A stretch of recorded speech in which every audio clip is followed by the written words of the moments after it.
Students आज हम exercise 1.1 देखेंगे 9th क्लास की।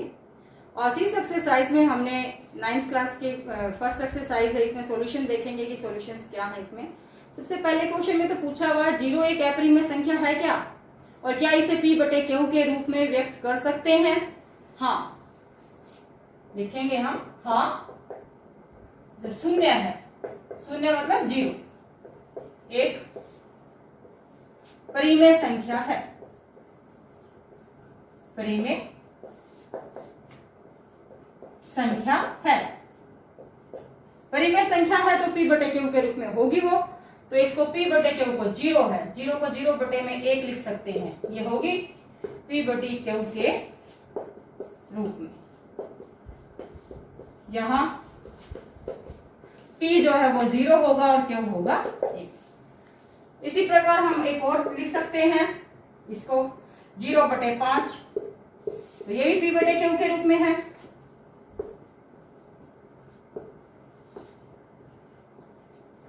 और यहां पर भी p क्या है हमारा 0 है और q हमारा यहाँ 5 है। तो कोई भी संख्या 0 के बटे में आ सकती है, क्योंकि 0 के बटे में जब हम कोई संख्या लिखते हैं तो 0 के साथ भाग होकर हर एक संख्या 0 ही हो जाएगी। तो 0 एक परिमेय संख्या है। अब हम अगला क्वेश्चन स्टूडेंट्स, अब हम इस क्वेश्चन के इस एक्सरसाइज के दूसरे क्वेश्चन पे जाएंगे, जिसमें दो संख्याएं हैं 3 और 4। इन दोनों संख्याओं के बीच की 6 संख्याएं निकालनी है। 6 निकालनी है तो हमें क्या करना है, एक संख्या ज्यादा लेंगे, 6 से एक ज्यादा लेंगे तो क्या होगा 7। 7 से गुणा और भाग करेंगे तो 6 परिमेय संख्या इनके बीच में आ जाएंगी। तो 3 को हमने 7 से गुणा भी कर दिया, भाग भी कर दिया। ये क्या हो गया, ये एक बार थोड़ा लिख के बताती हूँ कि ऊपर वाले के साथ गुणा होता है। ये आ गया यहाँ से 21 बटे 7। अगली संख्या है 4, तो 4 को भी 7 से गुणा और भाग करेंगे।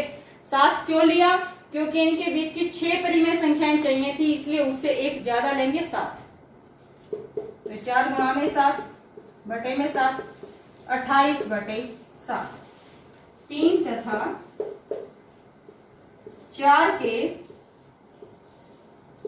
बीच की परिमेय संख्याएं।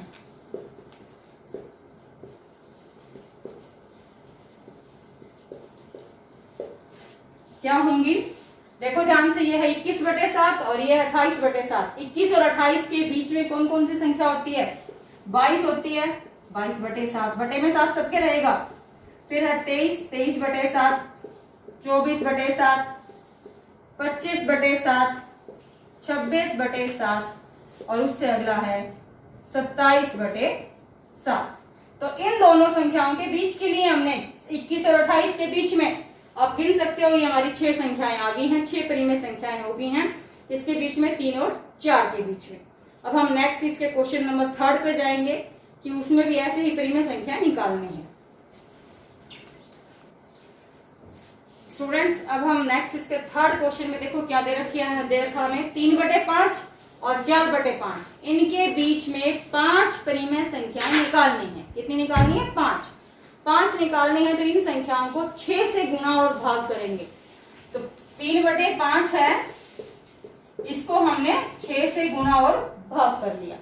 6 से गुणा और भाग करेंगे, ऊपर वाली संख्या ऊपर वाली से गुणा हो जाएगी, नीचे वाली संख्या नीचे वाली से गुणा हो जाएगी।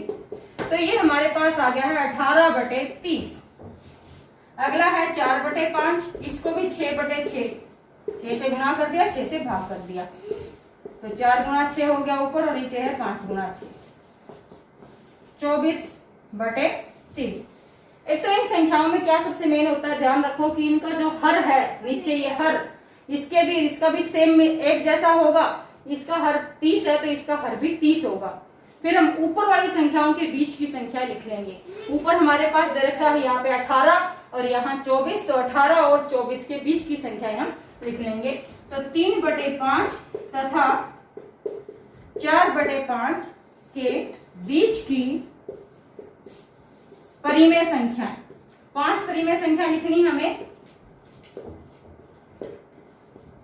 तो क्या होंगी वो, 18 से अगली संख्या क्या होती है, 19। 19 बटे 30, 20 बटे 30, 21 बटे 30, 22/30 और 23/30।